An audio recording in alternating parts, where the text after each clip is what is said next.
Did you see the recent episode of Law & Order SVU? It's the one about the AI-generated images. Well, it hit uncomfortably close to home for me and everybody else who's a parent. And for me being in cybersecurity and educating people about cyber threats, it's an episode that I think is important to discuss. Okay, so the storyline centers around an AI-generated deepfake showing a teenager and a teacher together. So it spread through the school almost instantly. But it's an example of how quickly synthetic content can be weaponized and how devastating the real-world impact can be for victims.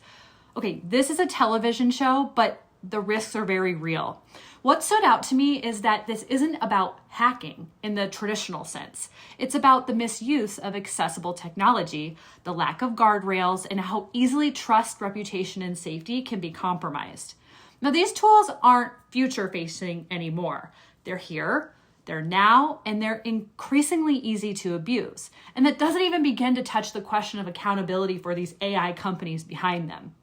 Now, as parents, this episode opens up the door for some really important conversations. Are we talking to our kids about responsible AI use?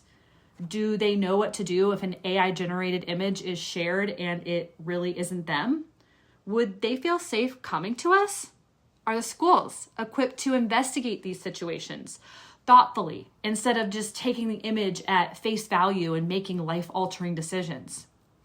Episodes like this matter because they move cyber risk out of these technical circles and into everyday life.